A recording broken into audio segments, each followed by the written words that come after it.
आप सभी को जय श्री कृष्णा, राधे राधे। तो आज फिर सुनाते हैं लड्डू गोपाल की एक ऐसी लीला कथा जिसको सुनकर आपके मन में भी लड्डू गोपाल के प्रति और ज़्यादा प्रीति बढ़ जाएगी कि हमारे लड्डू गोपाल कितनी लीला करते हैं। और देखो, हम सेवा करते हैं, सेवा में जाने अनजाने हर किसी से गलतियां हो जाती हैं, त्रुटियां हो जाती हैं, क्योंकि जब हम सेवा शुरू करते हैं तो हमें बहुत सी जानकारी नहीं होती हैं।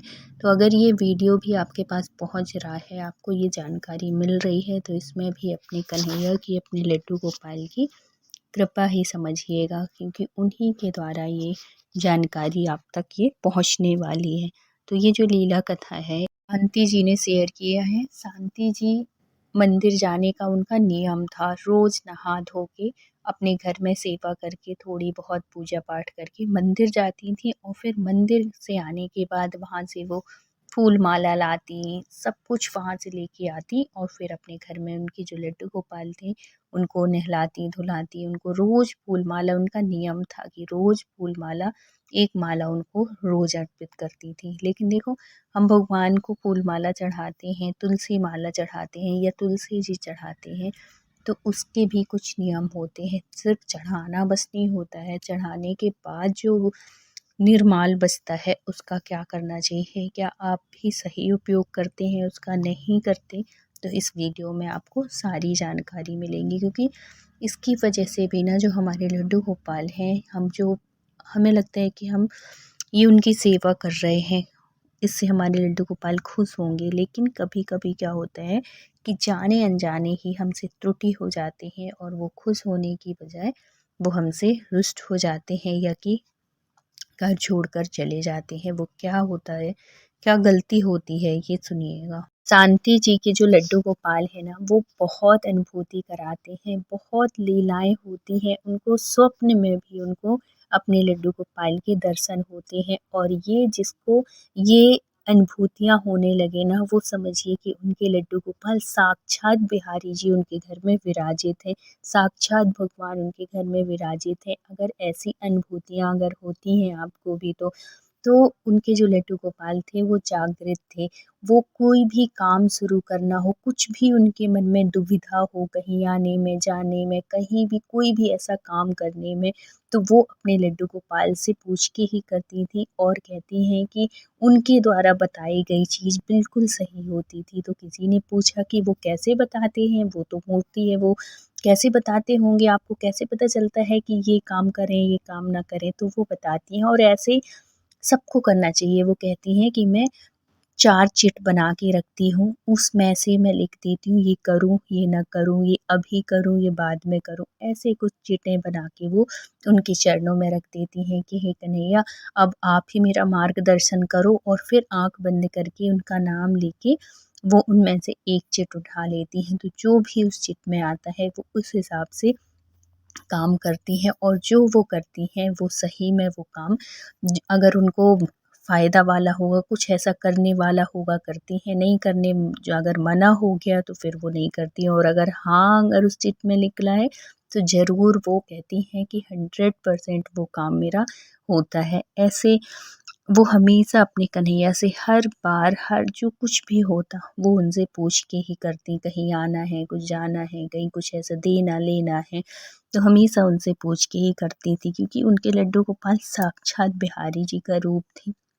क्योंकि वृंदावन से ही आए हुए थे, उनसे भेंट होके आए हुए थे, उनसे मिल के जो जब भी हम, और कभी भी आप लड्डू गोपाल को लीजिए ना, हमेशा एक बार बिहारी जी के दर्शन ज़रूर कराइएगा, उनसे उनसे मिलवा के ज़रूर लाइएगा। उनसे मिले हुए लड्डू गोपाल में साक्षात बिहारी जी का अंश आ जाता है, कहते हैं। और अगर आप वृंदावन से दूर रह रहे हैं, ऐसी सुविधा नहीं हो पाती है, तब भी कोई बात नहीं। आपके शहर में, आपके कस्बे में, जहाँ भी जो भी मंदिर हो, जहाँ रोज़ सेवा होती है, हर जगह कोई ना कोई मंदिर होता है। वहाँ पे जाके, लक्ष्मी नारायण का जो भी मंदिर हो, आप वहाँ पे जाके स्पर्श करा लीजिए। वो भी क्योंकि जो मंदिर के भगवान होते हैं ना, वो प्राण प्रतिष्ठित होते हैं, उनमें प्राण होते हैं। तो जब हम अपने भगवान को, अपने लड्डू गोपाल लेते हैं, उस टाइम तो वो मूर्ति ही होती है। जान कैसे आती है उनमें? हमारी भक्ति के द्वारा, हमारी श्रद्धा के द्वारा। जब हम उनको भाव देते हैं, भाव से ही भगवान प्रकट होते हैं, हमारी भक्ति से ही वो प्रसन्न होते हैं। और जब हम भगवान से मिला देते हैं, वो प्राण प्रतिष्ठित होते हैं, तो उनका अंश हमारे गोपाल में, हमारे कन्हैया में आ जाता है। इसलिए आप जब भी लड्डू गोपाल लें, ज़रूर किसी न किसी मंदिर में जाके, बांके बिहारी के मंदिर में, आप वृंदावन से लेते हैं तब तो आप ज़रूर ऐसे करिएगा। अगर आस-पास कहीं से लेते हैं तो किसी भी मंदिर में जाके ज़रूर स्पर्श कराइएगा अपने लड्डू गोपाल के। बिल्कुल ये समझिएगा कि बिल्कुल अंश आ जाता है उनकी प्रतिमा में। वो फिर सिर्फ मूर्ति नहीं रह जाती, वो प्राण प्रतिष्ठित हो जाते हैं, ऐसे समझिए। और भाव से उनकी सेवा करिएगा। जब अगर आप प्राण बिहारी जी के मंदिर से बिहारी जी से मिलवा के भी ले आए, और अगर आपके मन में भाव नहीं है, उनके प्रति कोई श्रद्धा नहीं है, तो वो लीला भी नहीं करेंगे, अनुभूति भी नहीं कराएंगे। और वो लड्डू गोपाल, क्योंकि भगवान भी ना भाव के, कहते हैं ना कि भगवान भाव के भूखे हैं। तो ये जो थी शांति जी थी, ये बहुत श्रद्धा से, भाव से उनकी सेवा करती थी, बड़ी भक्ति से करती थी। क्योंकि ये जो लड्डू गोपाल थे, इनके बहुत वर्षों की, ये समझिए कि तरस जैसे रही थी वो लड्डू गोपाल लाने के लिए, लड्डू गोपाल के लिए। लेकिन उनका भी एक प्रण था कि जब आप आओगे तभी मैं लाऊंगी, मैं खुद से नहीं आऊँगी, लाऊंगी, आप खुद मेरे घर में आओगे, ये उनका प्रण था। और देखो, ये उन्होंने ये कह के रखा था कि जब भी आप आओगे, आप खुद स्वयं से आओगे। तो जब हम कोई भी चीज़ ऐसे वो कर देते हैं ना भगवान से, तो भगवान भी हमारी विनती सुनते हैं। वो लेके नहीं आई हैं बिहारी जी को, उनके बिहारी जी वृंदावन से स्वयं आए हैं। कैसे आए हैं? इनकी इच्छा तो बहुत वर्षों से थी, बहुत सालों से थी कि मेरे घर में भी ठाकुर जी आए, मेरे घर में मैं भी लड्डू गोपाल की सेवा करूं। लेकिन ये जो लड्डू गोपाल है, ये समझो कि उन्हीं के कहने पे, उनने जो प्रण लिया था, उसी के उससे आए। क्या हुआ था एक बार कि इनके पड़ोस में एक आंटी थी, जो कि इनकी और इनकी बहुत अच्छी फ्रेंडशिप जैसी ही थी। वो भी बहुत भक्ति वाली थी। कभी इन्होंने बहुत पहले कभी ऐसा बोला होगा कि मेरी भी इच्छा है कि मेरे घर भी लड्डू गोपाल आए, लेकिन मैं लाऊंगी नहीं। वो जब स्वयं आएंगी, जब उनको मेरे से सेवा लेनी होगी, तभी मैं उनकी सेवा करूँगी, ऐसे ही नहीं करूँगी। तो उन आंटी के मन में ये बात थी, कभी ना कभी उन्होंने ऐसे बोला होगा, तो वो उनको याद आई, वो गई वृंदावन और वहाँ से लाई और उनको दे दी शांति जी को। वो बहुत खुश हो गई, क्योंकि उनकी इच्छा भी पूरी हो गई और बिहारी जी भी आ गए, लड्डू गोपाल भी आ गए और बिहारी जी से मिलके स्वयं आए हुए थे। तो क्या होता है, अब ये बड़ी खुश, बड़ी भक्ति से उनकी सेवा करने लगी, उनकी बड़े भाव के साथ सेवा करने लगी, क्योंकि इनके मन में पूरा ये विश्वास हो गया है कि बिहारी जी आप स्वयं आए हो मेरे घर में। और बात भी सही थी, स्वयं ही आए थे समझिए। अब वो रोज़ उनकी बड़ी अच्छे से भाव से सेवा करने लगी, बड़ी प्रेम से सेवा करती। रोज़ उनका सुबह से लेकर रात तक का जो भी उनकी दिनचर्या होती है, पूरी बड़े अच्छे से श्रद्धा भाव से निभाती। और इन्होंने लहसुन प्याज तो बहुत साल पहले से छोड़ दिया था। ऐसे नहीं है कि हमेशा से नहीं खाती थी, खाती थी हमेशा लहसुन प्याज इनके घर में, और कुछ नहीं, मीट मच्छी और कुछ नहीं, सिर्फ लहसुन प्याज खाती थी ये। लेकिन कुछ वर्षों पहले कुछ ऐसे सत्संग से जुड़ी, जिसकी वजह से इन्होंने बिल्कुल एकदम से सात्विक जीवन वो कर लिया था, रख लिया था अपना। तो अब ये लहसुन प्याज नहीं खाते।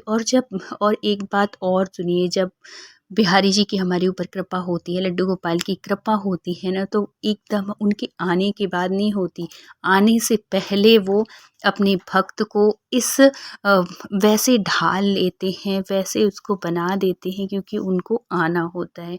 वो बिहारी जी के, लड्डू गोपाल के आने से पहले वो एकदम से सात्विक हो जाएगा, उसका बात व्यवहार सब कुछ भक्ति में हो जाएगा। उसी घर में लड्डू गोपाल आते हैं। अब वो पहले से ही, इतने दिन पहले से कुछ भी नहीं खाती थी लहसुन पे, एकदम सात्विक जीवन हो गया था उसका। अब जब बिहारी जी आते हैं तब तो और ये खुश हो जाती है, लड्डू गोपाल जब आते हैं तो बहुत खुश। अब ये रोज़ इनको लड्डू गोपाल का इसका नियम था, अगर तुलसी मिल जाए तो बहुत अच्छी बात है, तुलसी की माला पहना देती थी। अगर तुलसी नहीं मिलती थी तो ये मंदिर पे जाके, क्योंकि मंदिर में जाने का नियम इसका अभी से नहीं था, जब लड्डू गोपाल नहीं आए थे उससे पहले से भी ये लड्डू गोपाल वहाँ पे मंदिर में जाया करती थी, रोज़ जाती थी, नियम था। लक्ष्मी नारायण का मंदिर था, सारे भगवान थे, शिव जी थे, हनुमान जी थे, जैसे बड़े मंदिर होते हैं ना उसमें सारे देवी देवता होते हैं, वैसे ही वहाँ पे मंदिर था, तो वो रोज़ जाती थी, नियम था जाने का। अब जब लड्डू गोपाल आ गए तो वो लड्डू गोपाल के लिए माला लेने लगी, क्योंकि लड्डू गोपाल हमारे जब जितने सुंदर सजे रहते हैं, जितना हम श्रृंगार करते हैं, जो कान्हा है ना उनका तो जितना श्रृंगार करो उतना कम है। इतनी खुशी होती है जब उनको सजाओ, उनको बहुत अच्छे अच्छे कपड़े पहनाओ, तो अंदर से इतनी खुशी होती है ना कि ये शब्दों में नहीं बता सकते हैं। ये वही समझ सकता है जो लड्डू गोपाल भक्त है, जो अपने लाला को बहुत सुंदर से सजाते हैं, वो समझ सकते हैं इस भाव को। लेकिन इतना अनुभव, जितनी इसकी भक्ति रहे, जितनी ये प्रेम से सेवा करती थी, जितने भाव से सेवा करती थी, उतने ही ये लड्डू गोपाल इसके ऊपर कृपा करते थे। इतना सुकून इसकी लाइफ में हो गया था, इतनी अच्छी ज़िंदगी हो गई थी, इसने कभी सोचा भी नहीं था। एकदम से उनके आते साथ ही सब कुछ बदल गया, सब कुछ बहुत अच्छा हो गया। जो जो देखो जीवन है, ये जीवन में परेशानियाँ, हर इंसान के जीवन में कोई ना कोई परेशानियाँ रहती ही हैं। उसकी सारी परेशानियाँ, सारी प्रॉब्लम दूर होने लगी, लेकिन इससे एक त्रुटि होने लगी। त्रुटि क्या हुई? पहले ऐसा नहीं था, पहले क्या था कि ये माला वो करती थी, और चाहे वो फूलों की माला हो, चाहे ये तुलसी माला हो, पहले ऐसा नहीं करती थी। लेकिन कुछ दिन से क्या था कि ये इसके जो पैर हैं उसमें प्रॉब्लम होने लगी थी, ये जाने के लिए जा नहीं पाती थी, उतरना चढ़ना इसको मुश्किल हो गया था, क्योंकि पैर की जो भी हो, नस हो, जो भी चढ़ गई हो, तो उसका रहता था ऊपर वाले फ्लोर में, फ्लैट में रहती थी। तो उसको डॉक्टर ने मना किया था कि ऊपर नीचे अभी आपको नहीं करना है। इस वजह से माला तो वो माली से मंगवा लेती थी, लेकिन जो निर्माल बचता था, अब वो कहाँ जाए? एक दिन वो किसी से पूछती है कि माली से ही पूछती है कि भैया वो जो मंदिर है वहाँ पे भी जो फूल चढ़ते हैं तो वो कहाँ जाते हैं निर्माल के लिए? पहले तो ये क्या करती थी कि जब इसके पैर सही थे, जब ये आती जाती थी, उतरती थी, सब जगह जाती थी, तो ये एक पास में एक तालाब था, वहाँ पे डालाती थी निर्माल को। लेकिन अब जब इसके हाथ पे पैर चल ही नहीं रहे हैं, डॉक्टर ने मना कर दिया है, तो निर्माल रोज़ के जो फूल होंगे वो कहाँ जाएंगे? वो भी तो कहीं जाएंगे ना। तो उसने पूछा कि आप परेशान मत होइए मैडम जी, मैं ले जाऊँगा फूलों को और मैं मंदिर में दे आऊँगा। तो उसने सोचा कि ठीक है, मंदिर में मैं भिजवा दूँगी, आखिर वहाँ के भी तो इतने सारे फूल निकलते होंगे। इस भाव से उसने देने लगी, रोज़ के जो फूल होते इकट्ठे कर लेती पहले 1 हफ्ते के, और फिर बाद में उस माली को पकड़ा देती थी, और माली जहाँ भी करता रहा उसको उसको तो ये था कि मंदिर में जा रहे हैं। एक दिन जब कुछ दिन के बाद इसके पैर ठीक हो जाते हैं, ये जाती है मंदिर जाती है, तो ये क्या देखती है, देख के ये दंग रह जाती है। उससे पहले क्या होता है इसके साथ, कुछ दिन पहले से इसके जो लड्डू गोपाल हैं वो अनुभूति कराना बंद कर दिए थे। एकदम से कुछ भी अनुभूति नहीं होती थी, ना तो उनके चेहरे में मुस्कुराहट समझ में आती थी, ना तो कोई ऐसी लीलाएं उसको समझ में आती थी जो कि उसके लड्डू गोपाल हमेशा उसको कराते थे। कोई ना कोई लीला हमेशा उसकी उनकी होती रहती थी। लेकिन जब कुछ दिनों से उसकी कोई ऐसी लड्डू गोपाल की उनकी कोई ऐसी लीला उसको समझ में नहीं आ रही, कोई अनुभूति समझ में नहीं आ रही, उनके चेहरे में कोई हाव-भाव समझ में नहीं आ रहा, तो ये ना बड़ी परेशान होने लगी। क्योंकि जब हमारे कन्हैया जो है ना, अगर स्वप्न में कभी दर्शन नहीं देते या कि कोई ऐसी लीला उनकी नहीं होती, चेहरे में उनकी कोई मुस्कुराहट नहीं रहती ना, तो ये भक्त बड़े परेशान हो जाते हैं। उनको लगता है कि ये क्या हो रहा है? क्यों ऐसे कर रहे हैं? कोई हमसे गलती हो गई क्या? कोई हमसे त्रुटि हो गई क्या? इस वजह से ऐसा हो रहा है। पर ऐसा होता है, कब होता है? जब सच में हमसे कोई ऐसी त्रुटि होती है, जाने-अनजाने कोई त्रुटि होती है हमसे, तब हमारे लड्डू गोपाल ऐसा करने लगते हैं। यही त्रुटि इनसे हो रही थी, क्योंकि कोई भी भक्त जान के नहीं करता है, अनजाने में ही उससे त्रुटि होती है। लेकिन हमारे जो लड्डू गोपाल हैं वो बहुत कृपालु हैं। हम भक्तों को कुछ ना कुछ ऐसा सामने आ जाता है जिससे हमें पता चल जाता है कि हमारे जो लड्डू गोपाल हैं किस वजह से रुष्ट हैं। अब वो परेशान, शांति बड़ी परेशान रहने लगी कि क्या ऐसा हो गया कन्हैया, मुझे समझ में नहीं आ रहा, आप मेरा मार्गदर्शन करो, क्या ऐसा हो गया जिसकी वजह से आप अचानक से सारी अनुभूतियां बंद कर दिए, चेहरे में कोई वो समझ में नहीं आ रहा है, कोई तेज नहीं है, क्या ऐसा हो गया। तो एक दिन वो जाती, जब उसके पैर ठीक हो जाते हैं, 1 महीने के बाद जब वो मंदिर जाती है, क्योंकि इसका रूटीन था मंदिर जाना, जब वो ठीक हो जाती है, जब वहाँ पे देखती है तो देखती रह जाती है। क्या देखती है कि वहाँ पे जो फूल थे, जो मंदिर के फूल होते हैं, वो इतने सारे वहाँ पे मंदिर के बाहर पड़े हुए थे।